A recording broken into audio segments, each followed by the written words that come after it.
public events to help Portlanders engage on public policy and be informed on Portland's political environment.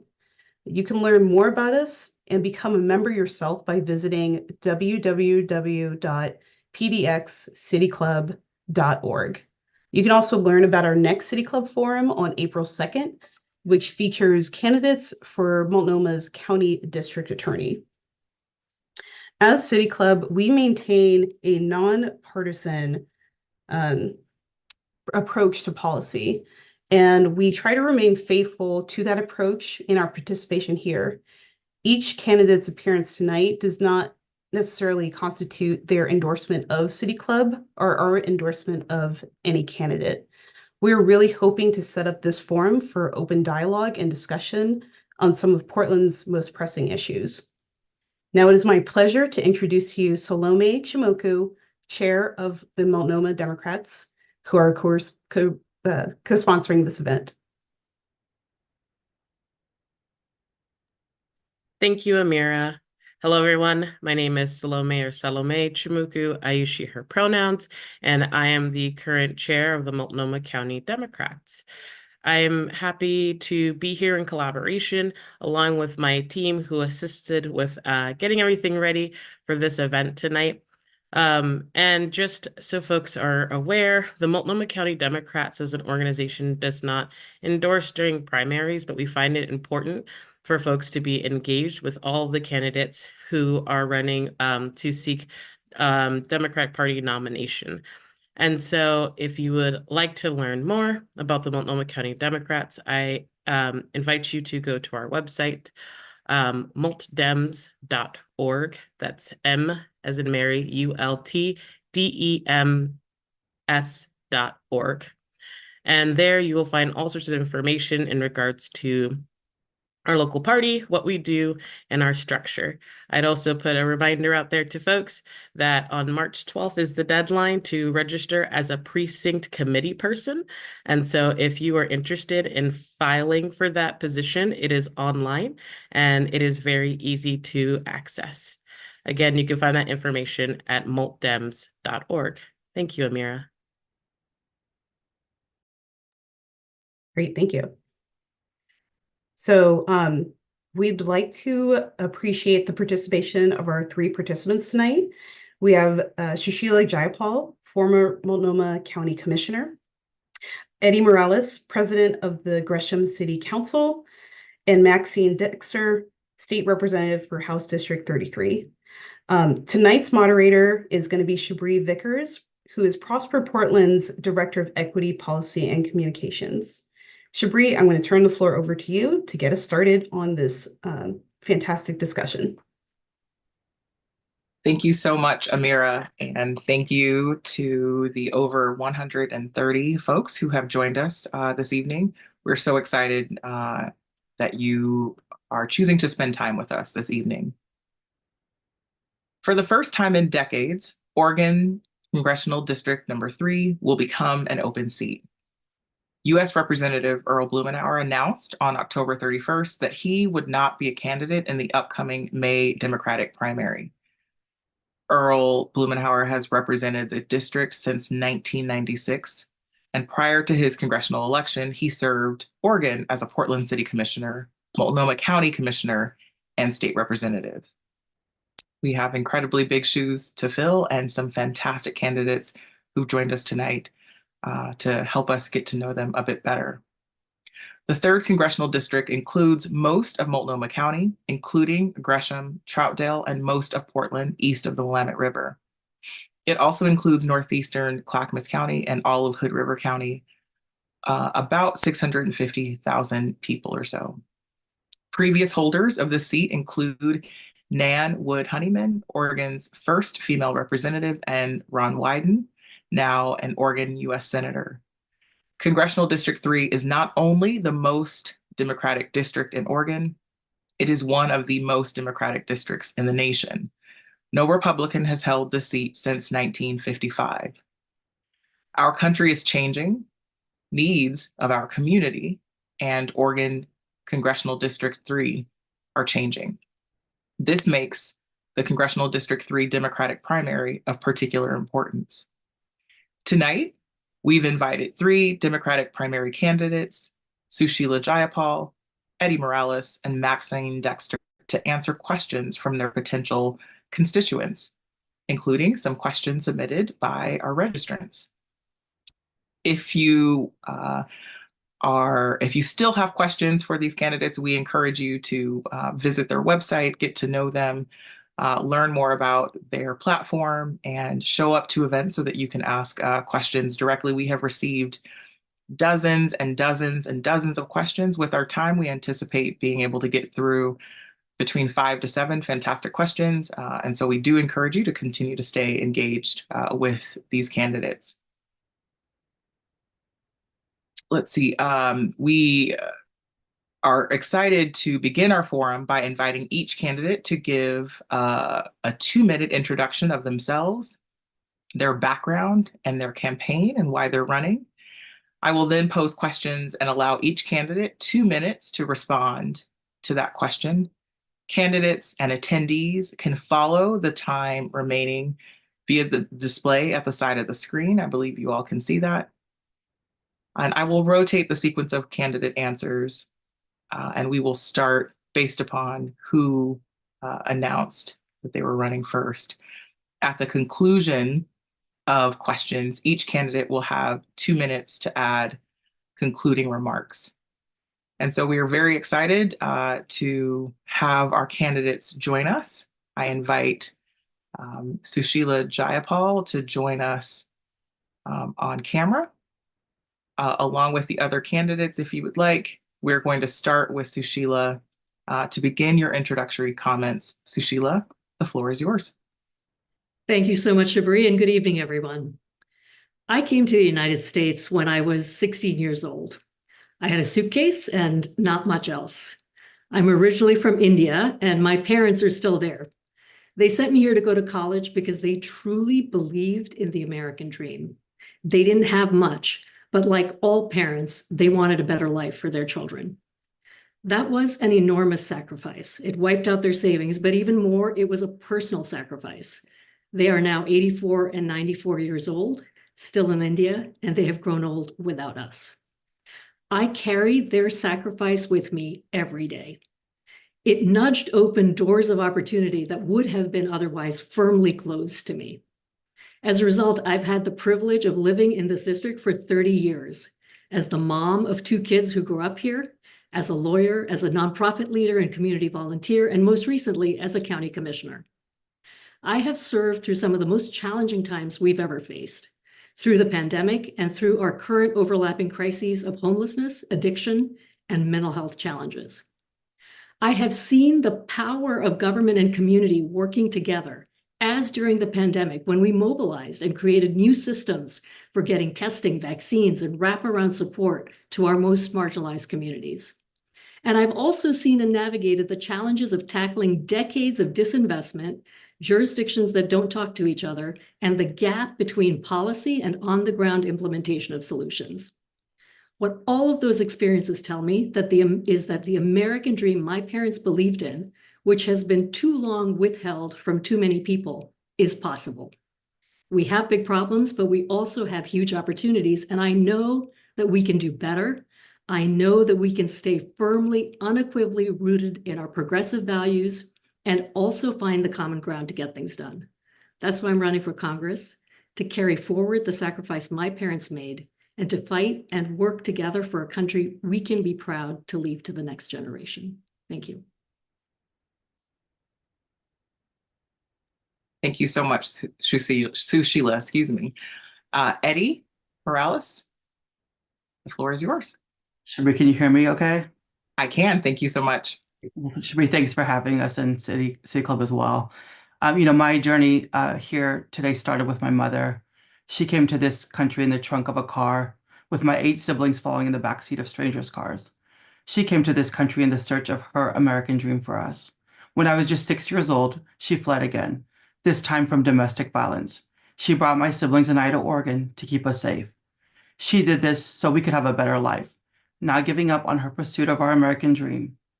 Oregon is my home. I was the first in my family to graduate high school and attend college right here at the University of Oregon. In college, I discovered organizing. I was involved with multicultural student groups on campus where I found community. A group of farm worker women approached us and told us they were not getting paid a fair wage and had bad working conditions. We organized a boycott and we won. In that moment, I learned that if undocumented farm workers in this country could have power, all working families could have power. When I was in college, my mother went back to Mexico to be with my ailing grandmother. But because of our broken immigration system, she wasn't able to return to the United States. She died in Mexico 3 months before her 10-year ban ended, separated from her kids. In that moment, I learned that our country desperately needed comprehensive immigration reform. My family understands the problems of our country that our country is facing more than most. Unfortunately, I've lost 2 brothers to gun violence and a sister to opioids. And in those moments, I learned that we need to address affordable healthcare, public safety, and addiction. These are public policy failures. And these are the reasons that I've dedicated the last 25 years of my life working with people to make concrete improvements in their lives. I've worked across Oregon and across the country on the Affordable Care Act, comprehensive immigration reform, electing progressives to office, and supporting organizers in their local fights. After my mother's death, I came back to Oregon, and the election of Donald Trump led me to run for city council and start organizing here. And I'm working on the issues that are tearing working families like mine apart. Now I want to do that at the federal level. Thank you. Thank you so much, Eddy. And now, Maxine Dexter, the floor is yours. Great. Thank you so much, Chabre, and to the City Club for bringing us together. I'm State Representative and Dr. Maxine Dexter, honored to represent the City of Portland for the last 4 years. Thank you for being here today. Time is precious, and I'm very grateful you are sharing yours with us tonight. I grew up here in the Pacific Northwest. No one on either side of my family to this day has ever graduated from college except for me. I likely wouldn't have either, but for my 5th grade teacher, Mr. McLeod, who must have seen something in me as he explained to me what college was. I had never heard of it, and helped me believe I would be a doctor one day. My home was not a happy one. My mother struggled with mental illness and anger, and it created tremendous turmoil for my brother and I. At 16, I got a union job at an Albertsons grocery store. The job gave me a good wage, full benefits, and stability. I left home and worked my way through the rest of high school, then college, and into medical school with that job and the community I found with it. In the clinic, I take care of people who can't breathe well due to problems like asthma, COPD, and lung cancer. In the hospital, I take care of the sickest people on life support. I take care of my patients with compassion and dedication, just as I will take care of our community if elected to be your congressperson. My top 3 priorities are, number 1, universal, affordable, high-quality healthcare, including abortion care. Number 2, bold climate action. As a mother, it is imperative we leave a livable world for future generations. And third, I will fight for opportunity for all. I am only here because I had a good union job with benefits, good reproductive health care, affordable housing, and affordable higher ed. That stability is no longer a reality, and I will fight tirelessly to get it back. Thank you. Thank you so much, Maxine. And thank you to all of our candidates for taking the time to introduce yourselves. I believe, thank you. We will have you all pinned here to join me. Again, I will start with a question, and then we will rotate who will start first. And so, Eddy, you will be up next. The first one, I promise, isn't that hard. And again, we'll pull from some of those that registrants have shared, and we'll come back to a few questions that I have, and we look forward to spending the time together today. So, Eddy, democracy is currently under attack all across America. Yet leaders like Congressman Blumenauer are to be lauded for their work to engage constituents. How will you engage the insights found in Congressman Blumenauer's long tenure in Congress? And if elected, what new ways of leadership are you excited about employing for Oregonians? Thank you, Chabre, for the question. And I'm really excited about this. I moved back here after my mother passed away. and started organizing here when Donald Trump was elected. And one of the first things that we did is we started hosting house parties at my home. And the first time we hosted them, 10 people showed up, and we talked about all of their fears and anguish under a Trump administration. We hosted a second meeting and 20 people came, and the third meeting, 30 people came. And we called the question and we said, we can continue meeting and talking about all of our ailments, or we can do something about it. And we created an organization here called East County Rising. And one of my most profound moments was when we decided to launch that organization. We had over 100 people there from all walks of life, from the entire area, people who were retired, people who were still working. And Earl Blumenauer, our congressman, showed up and made one of the first contributions to that organization. And I consider him one of our founders, along with Stacey Abrams. Together, we worked for the last 6 years to recruit over 60 people to run for office and have successfully elected about 60 of those. We have built a bench of people and we've promoted democracy. My work with Stacey Abrams in Georgia as well for the last 10 years has been about registering people to vote. And we saw what that power that it did to save the US Senate. In Florida, I worked with my friend Desmond Meade to restore voting rights for 1.5 million returning citizens. This fight for democracy and expanding participation has been my calling for 25 years, and I found a really great partner in Earl Blumenauer. Thank you so much, Eddy. Maxine, you are next, and I will read the question again for you. Maxine, democracy is under attack all across America, yet leaders like Congressman Blumenauer are to be lauded for their work to engage constituents. How will you engage the insights found in Congressman Blumenauer's long tenure in Congress? And if elected, what new ways of leadership are you excited about employing for Oregonians? Thank you so much. I appreciate you repeating it. So the first thing I will say is these are enormous shoes to fill, and you are exactly right that what Congressman Blumenauer has done has been remarkable. I've been in the room where he's brought some of our most diverse leaders to our community and helped elevate them and really ushered them into the spotlight in a way that is impactful, not just here in our community to see leaders of color, but across the country. His staunch, persistent elevation of the need for functioning democracy is something that we are working here in the state on right now. It includes making sure that everyone has access to the ballot, that everyone can get there without encumbrance, and that we have campaign finance reform. And those elements are things that I will expand on. We are working on campaign finance reform here in Oregon this session, and we must make sure that we continue to work tirelessly on this at the national level.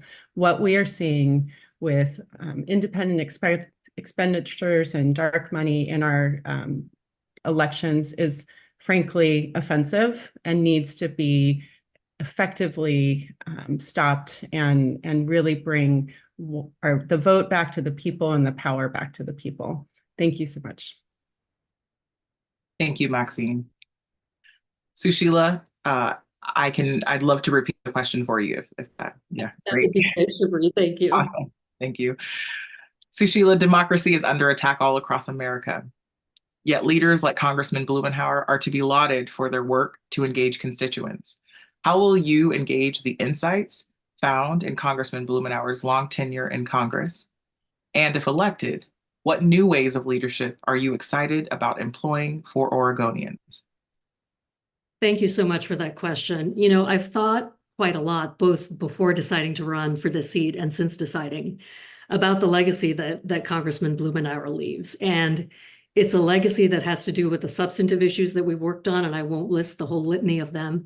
But it really deeply has to do with the way that he's worked on those issues. And what I have seen, and I think what we've all seen, is his ability to be an adamant, steadfast progressive, to speak for those progressive values that this district holds, and also to do it in a way that is not divisive and in a way that looks for common ground. So to me, that's one of his signal achievements, and that's one of the things that we need most in order to show people why democracy matters. Because I'll tell you, Chabre, what I hear a lot is, frankly, a lack of faith in why democracy matters at the local level. And the ways that I have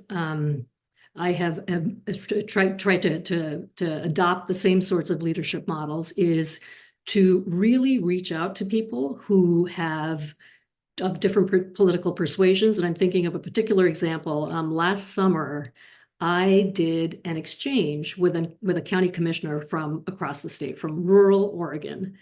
I went to visit his county. I spent 4 days there. He came to visit Multnomah County.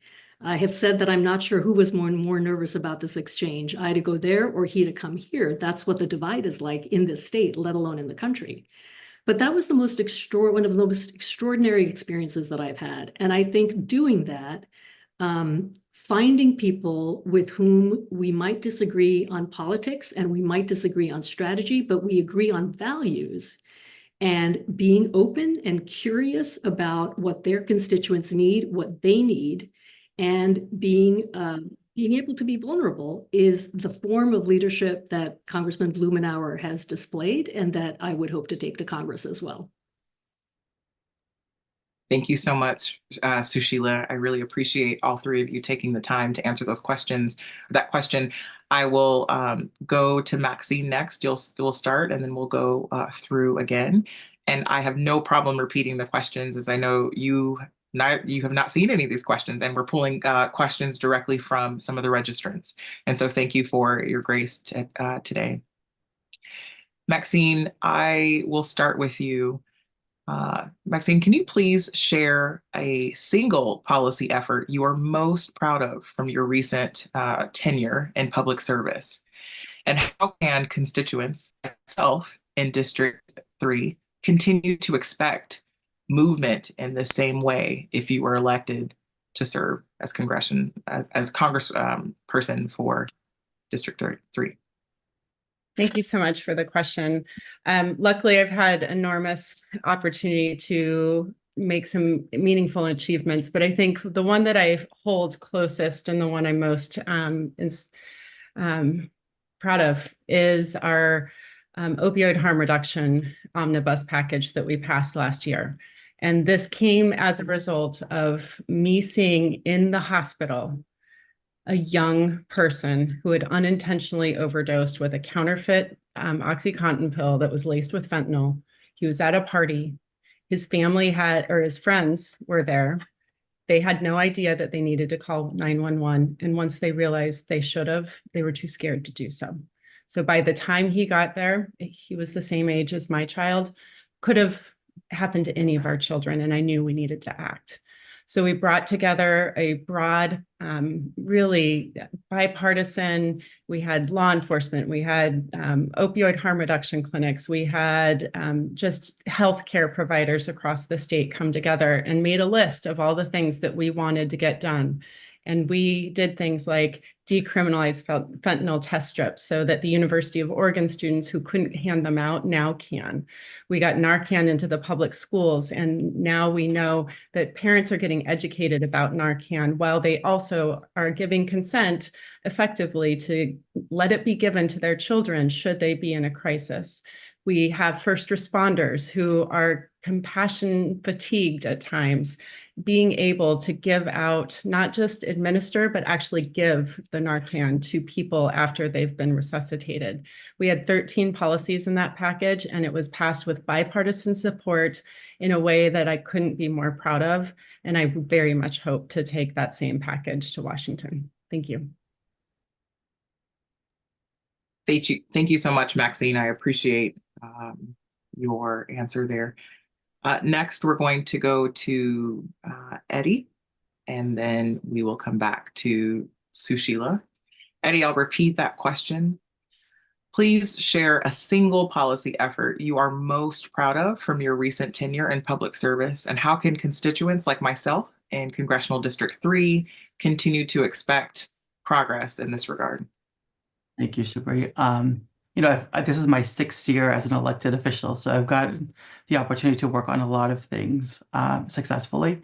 I think one of the things that I'm really proud of is, I grew up very housing insecure. My mother would exchange childcare for a roof over our head. And sometimes we got our bedroom, sometimes we got someone's living room. But it was really destabilizing, and we had to move quite a bit. And it impacted our education, our ability to maintain a job, get the resources that we needed to come out of poverty. So housing has been a big priority of mine. And a few years ago, I worked with local organizations to build multi-generational affordable housing with 3 and 4 bedroom units. I think the only in the region. And the reason why it's so important is because growing up, we had aunts and uncles, nephews and nieces, grandparents living with us. And I want to continue to increase the housing supply for multi-generational families that is affordable. Additionally, we were able to build housing here for workforce and for people who have disabilities. And it was informed by people with disabilities. And so everything is sensitive to the light, which is the lighting, or whether things don't slam when they're in the building. And the other thing I'm excited about with that particular development was that the building is run off of clean energy and solar. And so people who are going to be living there won't be having a utility bill. And so for me, these are just really great examples of bringing together climate, housing for all, and economic justice and disability justice. And so I would like to take that and continue to support some of the efforts that Representative Waters in Congress has tried to lead to create more affordable homeownership programs as well. Thank you so much, Eddy. I appreciate your time in answering that question. Susheela, we'll go to you next. And I will repeat the question. Please share a single policy effort you are most proud of from your recent tenure in public service. And how can constituents like myself in District 3 continue to expect progress in this regard? Thanks, Chabre. So during my tenure on the commission, what I tried to do was focus on both broad systemic solutions and on really specific targeted ones. And I think we have to be able to do both at the same time. And there's a piece about what we can get done, I think, that is dependent on the opportunities that present themselves and what our constituents bring to us. So it's hard to pick one, but I'd say the one that I would pick as a broad solution is my fight to increase wages for frontline workers who provide homeless services. So the county does a lot of its work, almost all of its work on homeless services through nonprofit organizations. And what I identified early on, actually, even while I was running for the county seat for the first time, was that there was a huge structural gap in terms of what those frontline workers are paid. They are paid far below what people in comparable jobs at the county or the city or the state are paid. They are paid so little that they can barely afford housing themselves. And from the get-go, that struck me both as wrong, not what we want to have happen in our community, and as unsustainable. It's not sustainable to provide services depending on people who need the services themselves.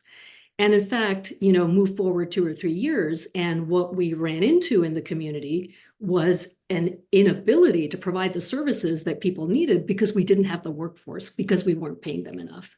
So I led that fight to increase wages for those frontline workers with a coalition of nonprofit organizations, with a coalition of people who need services. And I am so proud of the fact that with that coalition, we were actually able to boost the pay for those frontline workers by an additional 2% over COLA. Now, that's not a complete solution. We need all of our jurisdictions working together on that, but that's the kind of systemic approach that I'll take to Washington. Thank you so much, Susheela, for that answer. I am going to go next to a question that did come directly from our registrants. In addition, I'm just going to let you know you all are so fantastic at actually listening to the timer that I will likely pull a live question that has come in. And I will continue to repeat that across the board for everyone. But this one has come previously from a registrant. And we will go first to Maxine, and then we'll go to Eddy, and then we'll go to Susheela. Maxine, given the obvious acceleration in climate change, what specific actions will you take to solve this existential crisis? Thank you so much, Chabre. And I love going first twice. That's amazing. So I am currently very proud to have had Unite Oregon and Apano and lots of folks in my office today thanking us for getting the maximum 15 million ask for healthy homes, which is critical to our being able to adapt to climate change. This is a two-pronged problem. We've got to adapt to the extreme heat events that we see in front of us every day, while we also dig in and do the work that we need to do to make true climate impact and mitigate it. What I've been able to participate in as a state lawmaker is not just the big picture carbon discussions that we've had, and we've done a lot over the last few years. I was proud to carry the PFAS ban and the styrofoam ban. We worked hard to try to get indirect sources taken care of so that we could minimize the diesel fumes in our most vulnerable populations. Unfortunately, that one's a hard one to pass, and we're still working on that. But the biggest thing that we have been able to do is really lean in and make sure that people are safe, and they must be safe. My district lost more people's lives in the heat dome event in 2021 than any other legislator or any other district in the state. And that is an unacceptable consequence of poverty and lack of access to climate safety. We need cooling centers, and we have been working on that. We have climate resilience community hubs that we are now investing in, and we will continue to do everything we can to shift away from fossil fuel dependence. And that ultimately is what is the thing that we must do, is to translate away, or transition away from fossil fuels into renewables effectively and urgently. Thanks. Thank you so much, Maxine. And Eddy and Susheela, I'm sorry about the mix-up on my order here, but go to Eddy next, as I mentioned, and then to you, Susheela, and then we'll start back around. So forgive my mix-up there in my question lineup. Eddy, I'm going to ask this question again for you directly from our registrants. Given the obvious acceleration in climate change, what specific actions will you take to solve this existential crisis? Thank you, Chabre. We're in an existential crisis with climate change, and I think there's no denying that. I think that we have a historical opportunity to hit reset, though, and reimagine an economy that actually works for all of us. We have a chance to actually build an economy where racism and sexism don't hold us back, where economic growth and inequality aren't tied hand in hand. We need to do more massive sustained investments in every part of the green economy, including renewable energy production and upgrading our electrical grid infrastructure, more investments in sustainable mass transit, and the research to quicken the transition from our carbon-based economy and everything from transportation to installation. But we can't miss this moment to do this in a way that centers frontline communities like mine, communities that have been left behind in the current economy. We need to make sure that communities of color who are bearing the brunt of the climate crisis are given a front row seat with these investments. Additionally, we have to ensure that we don't leave any workers behind in this transition, and that we acknowledge and respect that people have pride in their work, and many times people have worked in these sectors for generations, and that we need to ensure that we're providing the training that they're going to need to thrive in a new economy. A few years ago, this area where I live in was one of the hottest places on the planet. and over 100 people died in that heat wave. A few weeks ago during the ice storm, people in my city and my community went weeks without electricity. Here, I'm doing some innovative work to expand our tree canopy, to move our low and moderate income residents from gas and wood burning stoves to electric heat pumps, and again, building affordable housing in a way that really capitalizes on solar energy. We need to tackle this with an intersectional approach, and we've been doing it here in Gresham, and I'll continue to do that across the country. Thank you so much, Eddy. I appreciate your time there. Susheela, I'm coming to you last year, but I promise you will be first next. So I am going to go ahead and repeat this question for you here. Susheela, given the obvious acceleration in climate change, what specific actions will you take to help solve this existential crisis? Yeah, thanks, Chabre. You know, my children and their friends are making life decisions based on their concern about climate change. So the need to address it feels urgent, it feels personal, and frankly, it feels visceral. I'm proud of the sustainability and climate work that I participated in at the county, reducing our own emissions by more than 60%. I'm sure that number is outdated at this point. And also, most recently, suing the top 15 fossil fuel companies in the world for their role in creating the 2021 heat dome. Also proud of a lot of personal work on clean air. I chaired a legislative task force focused on transitioning businesses away from diesel, got $500,000 of ARP money for exchanging heat pumps for wood stoves. But the levers available at the local level are limited, and working on climate change is a huge part of why I am running for Congress. So at the federal level, we've passed the Inflation Reduction Act. That was a game changer.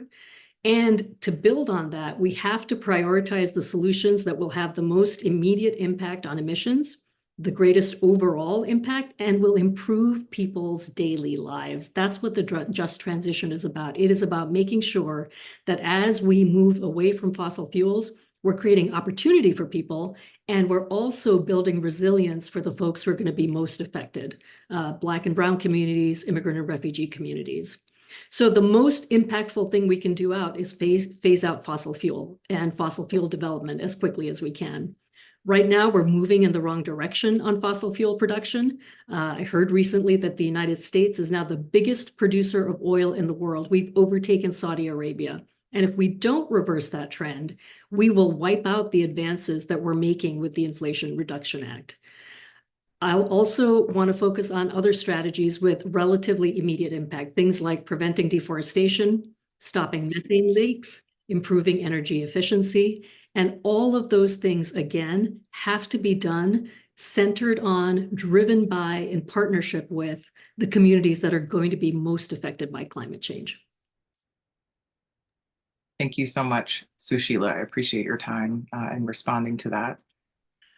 Next, we'll go back to a question that I have. We'll jump after that to one of the live questions that we've received, and then we'll go to some of the registrants' previous questions, and then we'll likely go to a live poll. And so we're going to start next with you, Susheela, and after that, we'll go to Maxine and then Eddy. Thank you all again for the grace as I move through going back and making certain that we all get a chance for you to go first in responding to a question. Susheela, in which ways are you prepared to ensure Oregonians, and particularly those in Oregon District Number 3, will have increased access to the historic influx of federal Inflation Reduction Act resources and the incredible amount of infrastructure dollars flowing into states across the country? Is there a particular project and/or efforts that you are excited about supporting if elected to lead Oregon Congressional District 3? Yeah, very related to the last question. You know, I think one of the most important jobs of a congressperson is to bring resources back to their district. And as you said, and as I alluded to in my earlier answer, those resources from the Inflation Reduction Act are game changers across so many fields. There are a lot of projects that I'm excited about. Transportation has become particularly important and interesting, I think, because of the ways that it connects with all of the issues that affect what our communities are facing. Transportation connects with housing, transportation connects with jobs, transportation connects with health.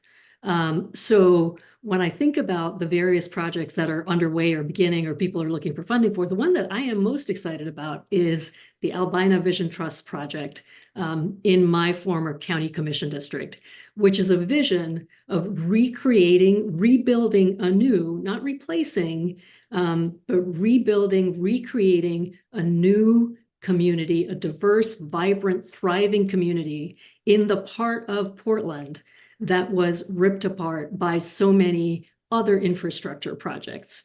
So here's this incredible opportunity to take transportation money, for example, although there's other money out there as well that would be applicable, to take transportation money and rebuild the damage that was done by the I-5 freeway, as well as other projects. And that is a project I'm excited because of the potential. I'm excited because of the vision. I'm excited because of the way the project has been created, which is entirely community-led, which is bold. And this is what I think we have to do across these domains.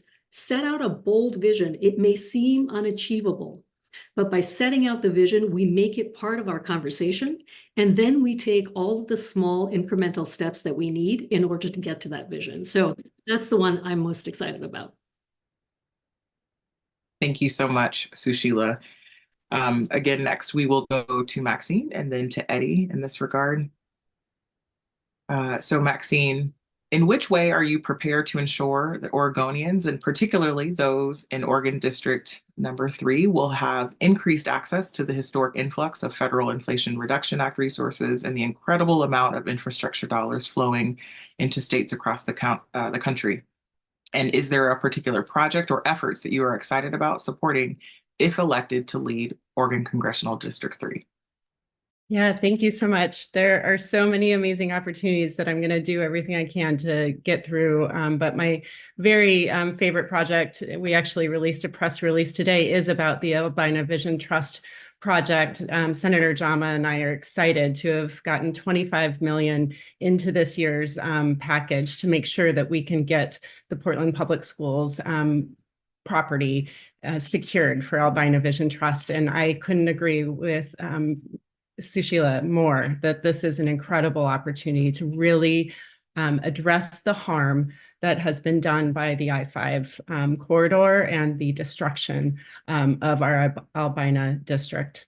I also would take it a step further. We not only should be investing in the housing and bringing people back to the river, but we need to make sure that we use that I-5 corridor to bring transportation change to our city. I would argue that we should close I-5 between the Fremont and the Markham bridges, invest in high-speed rail in that and bike ped transportation through that area, and use congestion pricing on the 405 to get around the city and truly bring that community back together.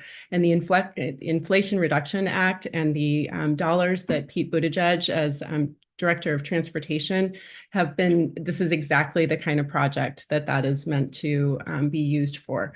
I'll just add really quickly, I'm a proud sponsor of the offshore wind bill that is going to bring offshore wind investments into Oregon, but it's going to do it maintaining the labor standards that we have here in Oregon that are more rigorous than federal dollars. And the leadership of Representative Graber has been enormous in this, and it will truly bring revolutionary investments in our state.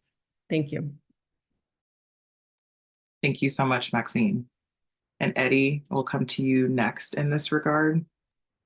In which ways are you prepared to ensure that Oregonians, and particularly those in Oregon District number 3, will have increased access to the historic influx of Federal Inflation Reduction Act resources and the incredible amount of infrastructure dollars flowing into states across the country?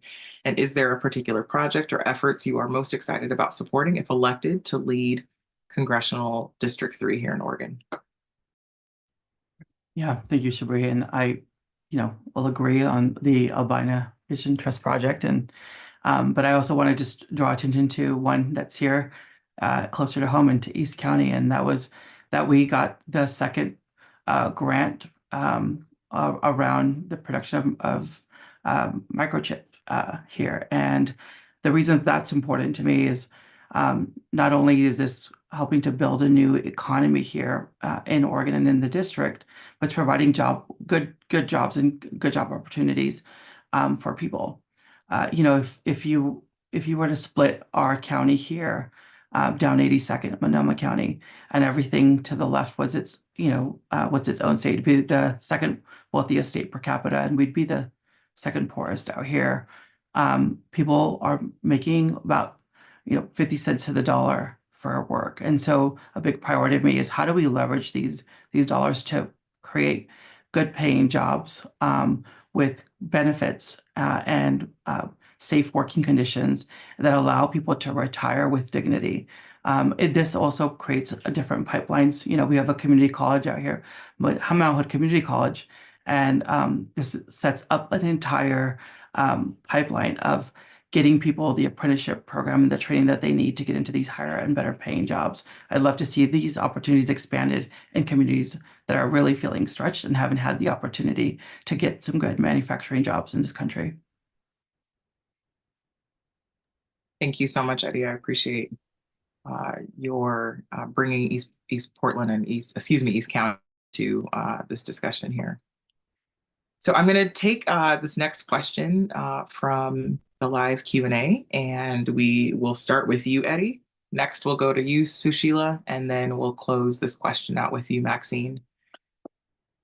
This question is, what is your plan to make sure that mental health and addiction is taken seriously at the national level so that state and local leaders aren't left out to dry? And once again, Eddy, we will start with you. Yeah, Chabre, this is a really personal issue for me, and I know that this is a topic of conversation for a lot of people here.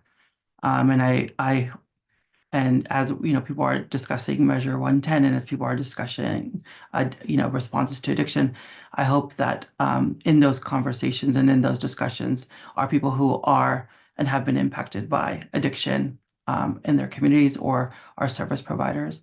My sister worked on an assembly line here in Oregon and in the district. She lived 10 minutes away from me. When she blew out her shoulder on that assembly line, she was prescribed opioids. She became addicted, and that eventually took her life. The system that we had here did not allow for her to get the help that she needed. She was in and out of the emergency room. And what we needed was an actual infrastructure that would have treated for my sister, provided care while she was at home, and then provided the counseling and therapy that she needed. We really need leaders both here in our home state as well as in Congress to bring these stories like mine to those tables where these strategies are being and these plans are being written and drawn, and look at this with a comprehensive approach. All of us want the resources and the tools to help a family member who is suffering with addiction or a community member. And we have to make those investments in the independent infrastructure, the medical infrastructure that we currently have, and continuing to provide those resources for our states and counties and legislatures to get those to the service providers that are doing the work. Thank you so much, Eddy. I appreciate that response. Susheela, I'm going to go to you next on this one. What is your plan to make sure mental health and addiction is taken seriously at the national level so that state and local leaders aren't left out to dry? Yeah. So much of the crisis that we are seeing on our streets today has its roots in federal disinvestment and in state disinvestment as well. And I think these are places where we've seen the gaps between policy and implementation on the ground. So, for example, historically, with respect to our mental health system, we deinstitutionalized people, which from a policy perspective was the right thing to do, but we didn't have the systems in place, the funding in place, the resources to have that safety net to catch people when they needed the services, and the same with addiction resources as well. So it is critical that we insist that the federal government get back in the business of funding things like mental health services, addiction services across the spectrum, from detox facilities to treatment to recovery to harm reduction, that the federal government become a partner with states and localities in doing that work again. There is no other way to tackle these crises other than with that federal partnership. And then one of the other things that I think about, and that we saw so clearly at the county level, is that we can't build up structures and systems only when we have a crisis and then dismantle them when the crisis goes away. That's not sustainable. It doesn't work for people. It doesn't work for providers. And that's what we've seen happen time and time again. So that's also something that I will really focus on and advocate for. And then one final thing, specifically on addiction policy, the federal government has a huge role to play in clamping down on supply. So we've got to address treatment and services. And at the federal level, that's where we can clamp down on supply in a significant way. What we know is that most of the traffickers of fentanyl are US citizens, and they're coming in through legal ports of entry. And the federal government needs to work with all of our jurisdictions and law enforcement agencies to make sure that they have the ability to interdict at that stage. Thank you so much, Susheela. I appreciate your answer there. And Maxine, we'll go to you next with this one. And after this, I'll just let folks know we will have a poll that will come up. I mentioned that before. And so keep an eye out for that. Maxine, I'll go to you next on this one. What is your plan to make sure that mental health and addiction is taken seriously at the national level so that state and local leaders aren't left out to dry? Yeah, thank you. And obviously, my heart goes out to Eddy. I'm just so sorry. And the struggle that his sister had is real for so many people. And I see it day in and day out in the hospital. And I think that the number one thing that I would do is to treat addiction and the mental health crisis as the public health disaster that it is. We have to take a public health approach to this issue. The first thing we must do is prevent in our young kids. We need to make sure that we are giving them the tools that they need to not take that counterfeit fentanyl pill or counterfeit OxyContin pill, but they also need access to school-based health centers in every middle school and high school where they feel safe and seen and capable of getting access to those treatments. I have had students in my office really in crisis. Our suicide rates are dramatically going up. And in Oregon, we are far too far behind. So our federal government needs to invest in public health robustly, and it needs to be matched at the state level. The second thing is treatment. Until fentanyl is less available than the treatment to treat addiction, which is a chronic disease, we will continue to have people driven to use fentanyl. We had created this problem at the federal level. We made sure that the drug companies had access to people and promotion of their addictive drugs long after they knew they were addictive. And we need to fix that by making sure that we invest in production of medical assisted therapy across the board to make sure that we flood our communities with treatment.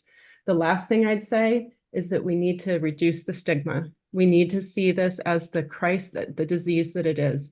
It is not a failure of a person. It is a failure of our system that we aren't dealing with the despair that drives people to addiction. Thank you. Okay, thank you. I appreciate that. And just to our folks, City Club and folks who are about to launch the poll, I'm looking forward to having that pop up now, and it looks like it's queued up. And so I'm going to ask folks to respond to the poll here.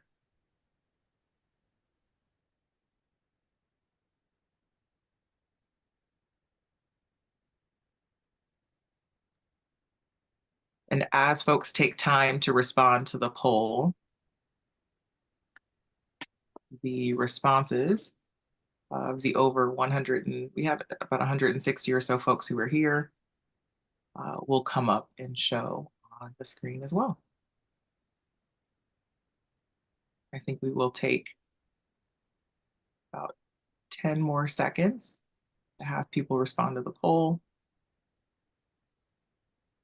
The question, are you a member of Oregon's 3rd Congressional District? As one of the panelists and moderator, I can't respond, but I am. And so I'm excited about the person who will next lead us here in Oregon's Congressional District number 3. Okay, City Club team, I think we have taken enough time for folks to respond to this poll. And it looks like the vast majority of folks who have joined us today are in fact constituents of Oregon's 3rd Congressional District. And so it's good to know who is in the room. Thank you so much for that. Thank you for taking the time to answer that question. Okay, I am going to go to the next question. Maxine, we're going to start with you here. Then we will go to you, Eddy, and then we'll close this question with Susheela. Excuse me, let me just scroll back up on my questions here.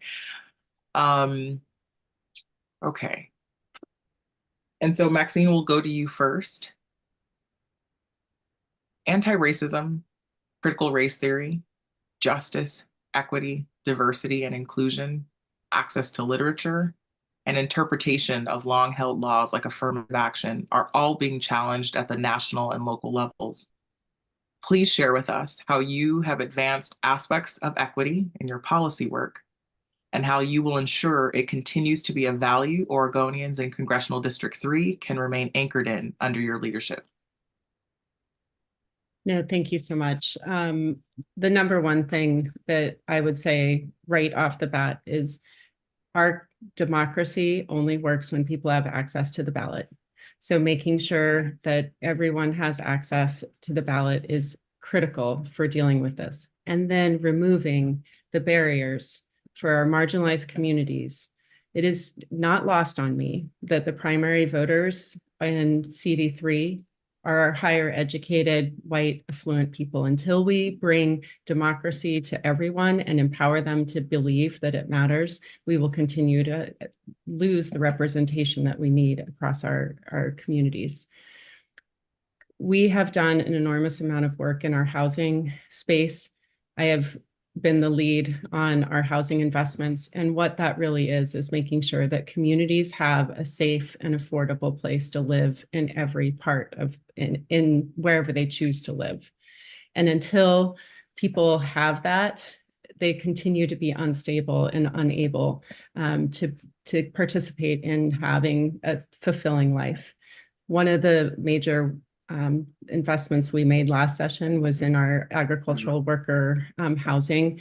People were living on farms, not able to live anywhere else. And we invested $15 million to try to start $10 million for the community-based housing that our agricultural workers, especially in Hood River, we have the most ag workers in Hood River in the state, really need.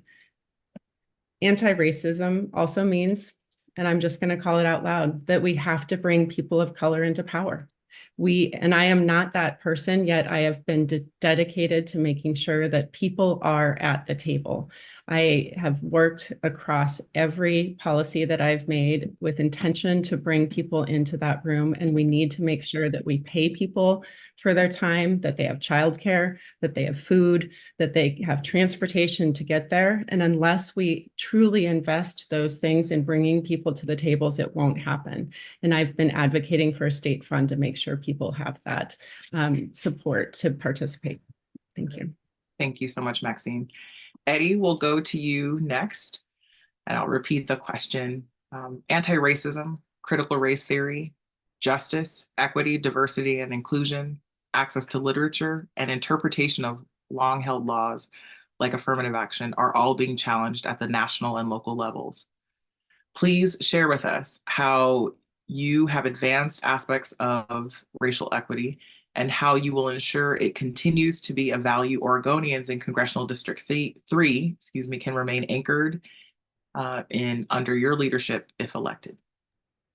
Chabre, no one knows what's at stake more than myself and my community. You know, I'm a gay man with mixed status family members, and the decisions and the things that are being talked about undermine my relationship with my husband of over 20 years. And the family members of mine that are not US citizens yet. So this is, and I live in one of the most diverse places in this district and in the state. Almost 40% people of color here, over 20% undocumented, immigrants. And for the last 25 years of my life, since I started organizing with farm workers on campus, to the work that I did in Arizona with immigrant organizers there to recall Russell Pierce after he passed a Show Me Your Papers law, and then get rid of Joe Arpaio, my life has been dedicated to fighting for racial justice. My entire family nearly fell through the cracks. I don't want anybody else to experience the same. This is why I'm running, you know, with my 25 years of organizing experience for Congress, to actually get stuff done. I'd be the first person of color to represent this district and the first LGBTQ person in the entire state to go to Congress. I like to think that I'm running and representing the American dream that my mother believed in. And I don't even think she would have thought that I would have made it this far. To be a sitting city councilor for the last 6 years and to be a serious candidate for Congress. The work I said earlier that I've done with Congressman Earl Blumenauer, we've recruited over 60 people to run for office, and we have changed the face of all these decision-making boards to be those that reflect the communities that live here, and the policies that they're passing are rooted and grounded in lived experience, and they're so much better. And I'll continue to do that in Congress as well. Thank you so much, Eddy. Susheela, we're going to go to you last with this question, and I'll repeat it. Anti-racism, critical race theory, justice, equity, diversity, and inclusion, access to literature, and interpretation of long-held laws like affirmative action are all being challenged at the national and local levels. Please share with us how you have advanced aspects of racial equity and how you will ensure it continues to be a value Oregonians in Congressional District 3 can remain anchored in under your leadership if elected. Thank you for that question, Chabre. You know, it is infuriating, it is frustrating, it is anger-making to watch what's happening on these issues around the country. I want to pause on that for a second, but then I also want to recognize what an amazing opportunity it is that in this group of candidates, we have two people who would be, if elected, the first people of color to represent this district. I would be the first woman of color to represent this district, and I would be the first immigrant to represent this district. So I always want to make sure that we recognize that progress is being made, while we also absolutely resist the revisionism, the racism, the cruelty that are happening around the country.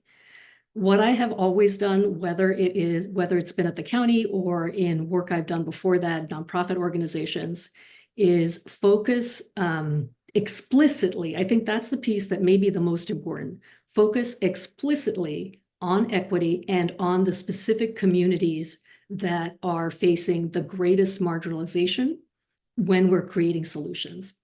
So what that means, for example, is I served on the board of All Hands Raised, focused on K-12 education. And as we were putting together our policies, there was a debate about whether we should focus on poverty or focus on race. And there was an argument made that by focusing on poverty, we would get to race.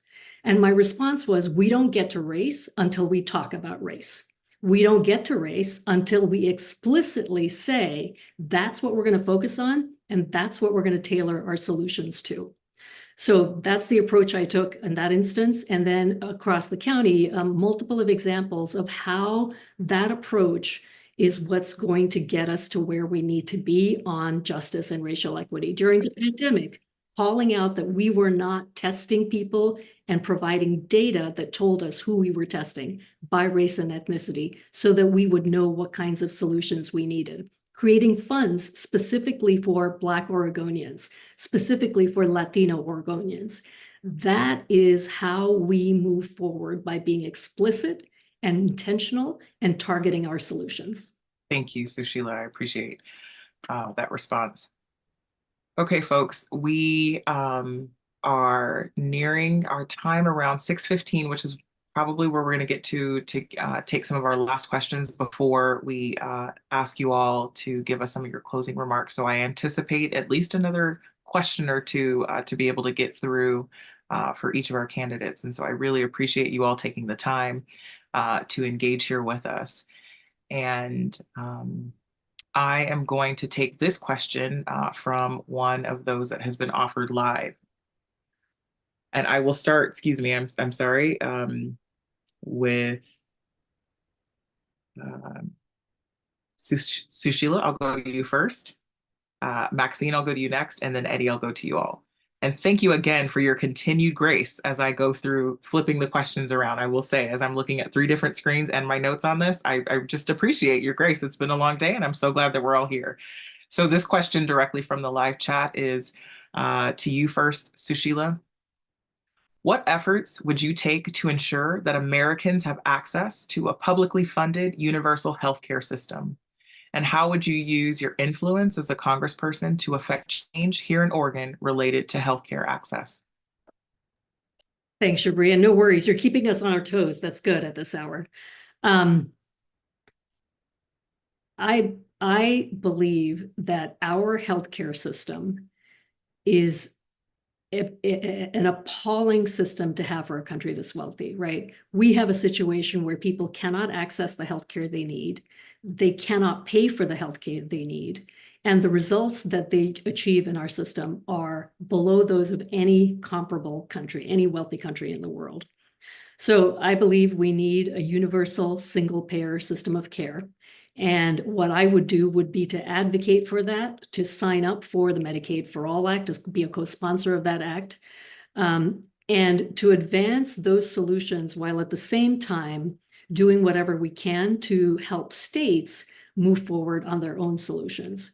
So Representative Rokana has a bill that would allow states, make it much easier for states like Oregon to themselves advance a universal single-payer health plan.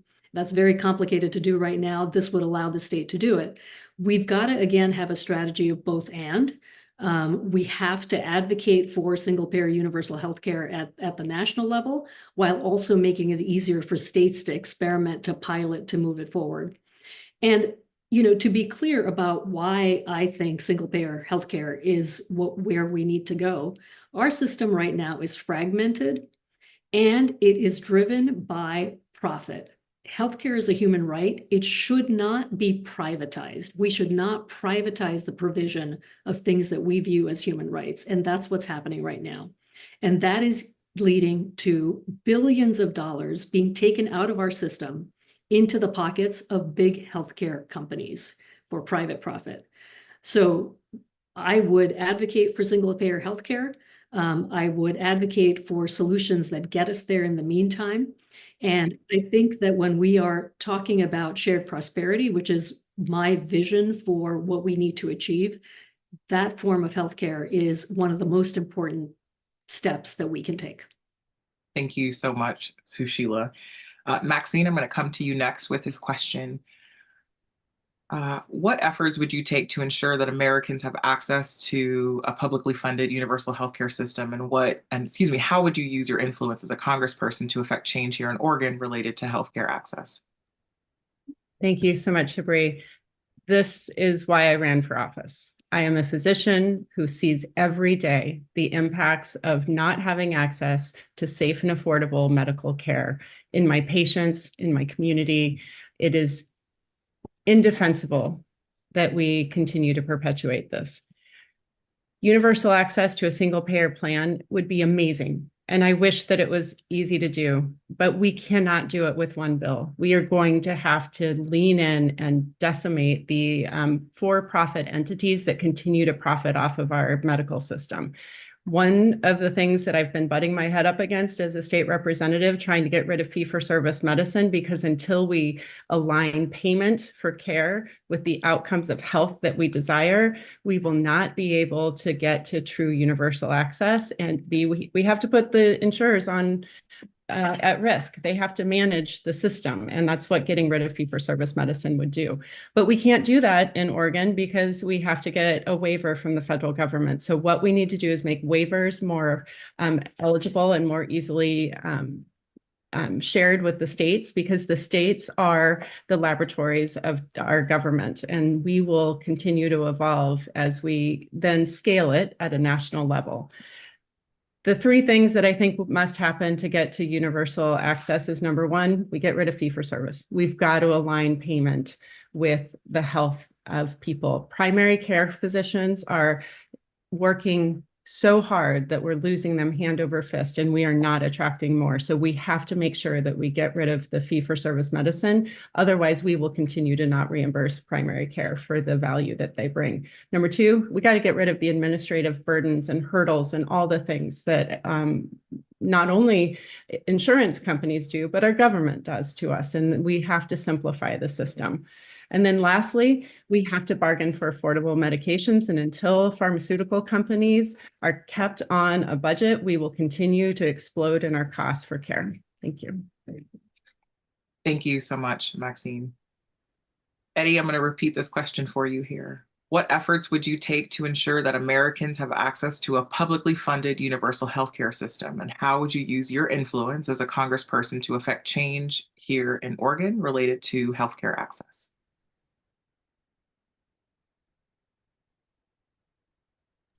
Eddy, I think we're actually, you're muted. So we had to have it at least one time today, right? Sure, I definitely was. I was definitely feeling myself, but let me just... Can I repeat the question for you? No, you don't have to repeat the question. Okay. Thank you for doing that so many times too. You know, I just wanted to say that I believe in Medicare for all. I believe that everyone should have access to an affordable, high quality, comprehensive healthcare. Growing up, you know, my family's healthcare insurance was the emergency room. And this had a bunch of compounding effects that I think people can relate to. I would miss school and fall behind in class. My family would miss work, and it became very expensive. While I lived in Washington, D.C., I actually had the fortune of working on the passage of the Affordable Care Act. I worked with grassroots groups across the country to bring impacted people by healthcare to Washington, D.C. to lobby Congress. I also helped the same group engage in phone banks and grassroots tactics to pressure members of Congress to support the ACA. One time I worked with the NAACP and the AFL-CIO presidents in North Carolina to bird dog their U.S. senator, and then we got her support on the ACA. We have work to do, though, to ensure that ACA operates as we initially intended and the victory that we won before the Trump administration. And to do that, we have to increase Medicaid and Medicare coverage. We have to lower prescription drug prices, increase reimbursements, and ensure that we're covering all the people that are in the gaps, either making too much or too little. As we strive towards Medicare for all, it's also important that we strive towards the quality of care that unions provide their members. I'm currently the secretary of the board for Planned Parenthood. Our board and staff has been working to expand healthcare in our state. During my tenure, we have opened new clinics to meet communities where they're at in East Multnomah County and the eastern part of the state. We have also worked to defeat attacks on reproductive health care successfully here in Oregon. In 2018, we had Measure 106, and we beat that. I will continue to fight to ensure everyone has high quality health care. Thank you so much, Eddy. Thank you, Susheela. Thank you, Maxine, for answering those questions. And I know I just mentioned that at about 6:15 we would end, but I'm going to use the fact that I'm the moderator, and we are going until 6:30 to ask one more question. And this question has actually come to us from those who are watching on YouTube. And then after this, I will go to you all for your closing remarks, and we will likely be right at about 6:30. So fingers crossed timing works. I appreciate those of you who are watching on YouTube, and thank you for sharing this question. I am going to go first to Eddy on this, and then I will go next to you, Susheela, and finally to Maxine. As you all know, small business is what powers Oregon. And especially so in Congressional District 3. So the question from YouTube is, what have you done to support small businesses to be treated fairly in implementing Oregon's climate policy? And I will go to you, Eddy, first with that. Well, Chabre, you know, I am a small business owner. My husband and I started our business in, I think, 2013, and pretty proud that we have been able to keep it going. We know firsthand the challenges of running a small business, and securing your next client, and cash flow, and the taxes and issues that affect us. During the pandemic, a lot of our businesses were had to close down. And one of the things that we did in Gresham and is that we immediately put a moratorium on evictions of not just residential but commercial businesses. And then we partnered with our local chambers of commerce, particularly culturally specific ones, to help move resources to keep some of these businesses afloat.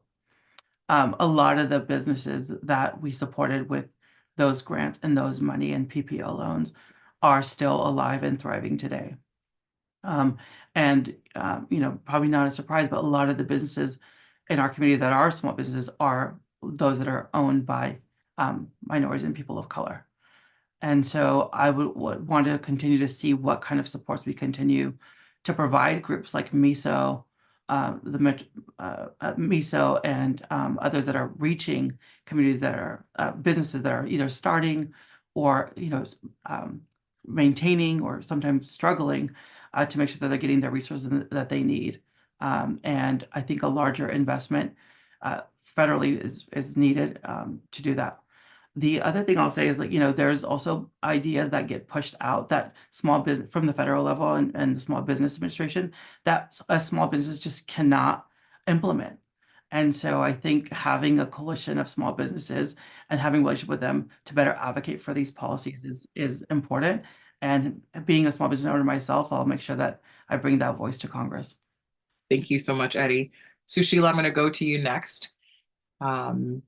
As you know, small business is what powers Oregon, and in particular, Congressional District 3. What have you done to support small businesses to be treated fairly in implementing Oregon's climate policy? Yeah, thanks, Chabre. I mentioned earlier the example of my going out to Eastern Oregon and getting to know Eastern Oregon. And one of the things that really struck me was when we think about common ground, there are a lot of things, a lot of issues that we share, a lot of perspectives that we share. One of the things I heard most often there was concern about big corporations, consolidation, and about corporate power sucking wealth out of local communities. And I think that's an issue that we face here in District 3 as well.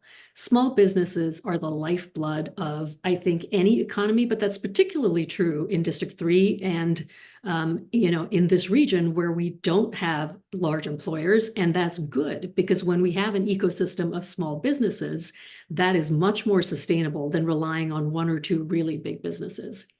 Multnomah County is not an economic development agency. So the opportunities to work directly with and for small businesses were perhaps less than they would be at the city level or the state level.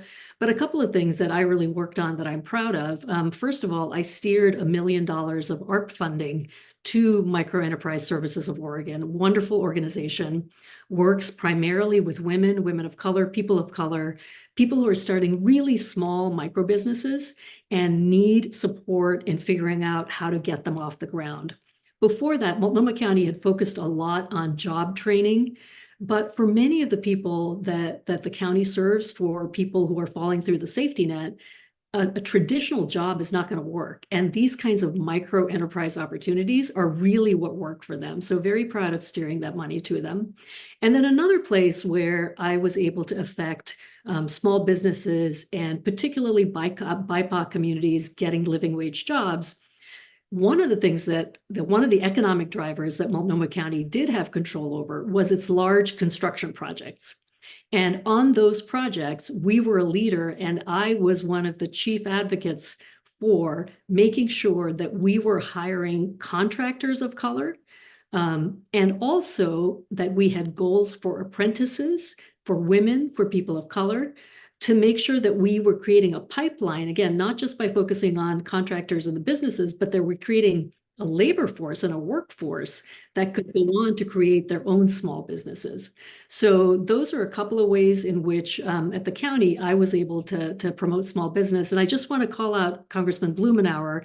The work that he did for restaurants during the pandemic, I think is a model of how we get community together to advocate for the resources that we need. Thank you so much, Susheela. Maxine, I will go to you next, and this will close out our final round of questions.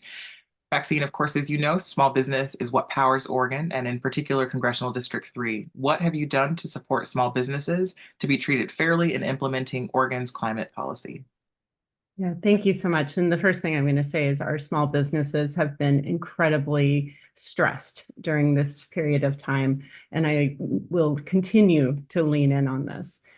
The biggest thing that I think that I was able to do personally was lead on House Bill 2001, which is the Oregon Housing Needs Analysis, which is going to help us build in and build up, because climate policy depends on people being able to live and work as close to possible to the proximity where they are, and to have transportation that is in alignment with that. So with the Oregon Housing Needs Analysis, we have evolved Senate Bill 100, our 50-year emerald jewel of our land use or of our environmental policy as a state. I was the leader who negotiated where that's going to be and how we are going to continue to build in and build up before we expand the urban growth boundaries. Why that matters is if people can live in affordable housing close to where they work, they won't have to spend as much time commuting on childcare. And those are things we also need to make sure that we do. We must make public transit free for everyone. We must increase infrastructure for childcare. Our state has been investing in childcare that goes hand in hand with the CHIPS Act, and it's going to continue. We understand in Oregon that childcare is key for small businesses to have the employees that they need. The last thing is affordable healthcare. One of the biggest expenditures for a small business, if they are trying to take care of their people, is the cost of healthcare. If we do not address that enormous cost and make it predictable, we will continue to fail our small businesses. And I was proud to work with Congresswoman Salinas when she was healthcare chair to pass the public option bill, which would allow for us to bring in affordable healthcare for all, and we need to continue to make sure that that is more affordable for everyone to support our businesses. Thank you so much, Maxine. Okay, folks, that is our last question. I'm going to go to each of the candidates to conclude with a 2-minute statement, and then we have just a few closing words to close out this evening. Maxine, we're going to go to you first, and then next we'll go to Eddy, and we will close with Susheela. Maxine, your closing statement. Great. Thank you all for this conversation, and to City Club for hosting this wonderful event tonight. I'm first going to talk to you about some of my endorsements, because I think those validations do matter. I'm the only person in the state who has been endorsed by Everytown for gun safety. That is an important, as a mom, I've been a Moms Demand Action volunteer, and that is incredibly important to me. I've also been endorsed by unions and over 50 state, local, and community leaders, because they understand that my experience as a physician, as somebody from a working class family, and a hard worker is going to make sure I get work done for Oregonians. As I said, I come from a working class background. I'm on the precipice of privilege. If I hadn't had access to a union job and affordable housing and all those things, I wouldn't be here today. And as a physician, people count on me to listen carefully and care for them with compassion and skill when their lives are on the line. I am fighting for you literally today as a state legislator, and later this week as a physician, and I am delivering on the issues that matter to our community: housing, public safety, behavioral health, and healthcare. That experience only elevates for me how much more important it is that we get tough things done in hard spaces, and Congress is about as hard as it's going to get, and I am going to lean in. You don't have to hope that I'm going to be effective. You know that I'm going to be effective, because I have been doing this work for the last 4 years. As a doctor and a state representative, I know how to listen, lead, and get hard things done. And I know the laws that we make impact the lives of my patients. I see it every day at all levels. And I know personally how important it is that every person in our community has access to opportunity. I will work tirelessly to be sure that every Oregonian has the ability to live a healthy life in a healthy community on a healthy planet. Thank you so much for your consideration, and I hope I've earned your trust and your vote. Thank you. Thank you, Maxine. Eddy, your closing statement.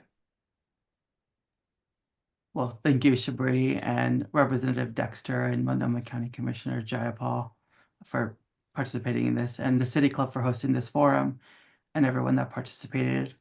I also want to, acknowledge that there are other candidates, and that I hope that one day they will get an opportunity to share their vision and their ideas and their work with others. Today, you heard a lot about my personal story, my motivations, and experience. You also heard about what I've done to get things done nationally, locally on abortion, healthcare, affordable housing, public education, safety, and climate. I've shared with you my 25 years of experience as an effective community organizer and the work that I've done in the 6 years that I've been an elected official. No one is going to act with more urgency. No one has my lived experience and perspective, and no one's going to fight harder than I will to continue to deliver for this community in Washington. I hope that you will support my campaign and join this community in sending me to Congress. Please visit my website and join the many people, unions, and organizations that are part of my movement. My website is www.eddymorales.com. And thank you again. Thank you so much, Eddy. Susheela, your closing remarks. Thank you so much, Chabre and Eddy and Maxine, for this conversation, and everybody who joined in. That 16-year-old who arrived in the United States all those years ago would never have imagined that this particular door would be open to her, and this particular way of serving her community would be a possibility, not even a possibility. My personal lived experience as an immigrant, a woman of color, a mom, will allow me to bring perspectives from communities in this district that are underrepresented in Congress. My range of professional experience in the private sector, the nonprofit sector, local elected and community member, volunteer, give me a broad perspective on the huge range of complicated issues that confront members of Congress, from housing to climate to healthcare to immigration to foreign policy. I've had on-the-ground experience as a local elected during one of the most challenging times we've ever faced, and I've delivered concrete results for my constituents in this environment. Just a few examples. On homelessness, I have been a relentless advocate for long-term rent assistance, a key tool for getting people back into housing. I secured $850,000 for the first ever LGBTQ plus specific homeless service center in the county, and I pushed for millions of dollars for recovery and transitional housing. I worked with community members to secure $2 million in federal grants to improve public safety in the Cully neighborhood. And I steered $1 million of ARP funding to support women of color attempting to set up small businesses. I am clear, unflinching, and steadfast in my progressive values. I am the only candidate here to have publicly called for a ceasefire in Israel and Gaza. And at the same time, I look for common ground in order to get things done. And I am deeply rooted in this district. I've lived here for 30 years. I raised my children here. They graduated from Grant High School. And as a result, I've developed relationships with and I'm trusted by community members and leaders who represent the diversity of the district, the most diverse district in Oregon. And those relationships are reflected in the list of more than 70 leaders from all of those communities shown on my website. Thank you so much for your consideration, and I'd be honored to represent you in Washington, D.C. Thank you so much, Susheela. I want to first start by saying thank you to our candidates for taking the time to share with us today. I recognize we are a few minutes after 6:30. I thought we were going to be early, but I do want to close with just a few things. Number one, I regret that we did not have time for all the audience questions. We had dozens and dozens from those who also registered. I appreciate that you sent those. In particular, I want to point out the questions on Israel and Palestine, and I encourage you to engage these candidates and other candidates who are not here with us today directly on issues like this and others. You can view this forum and other forums at the City Club website. I want to thank Susheela, Eddy, and Maxine for joining us, and I want to thank the audience for attending. But before I let you go, I believe it is extremely important that I remind our audience that you are powerful. You are especially powerful when you vote and when you show up and engage civically in your community. So thank you for employing your power simply by showing up with us tonight. Please continue to show up on May 21st and make your voice heard. Please vote, encourage your friends and family to vote, and to visit the candidates' websites to learn more about their platforms and why you can choose them. Finally, my name is Chabre Vickers, and I have absolutely been honored to serve as your moderator today. I ask you all to have a great evening, and on behalf of City Club and Multnomah County Democrats, thank you and good night.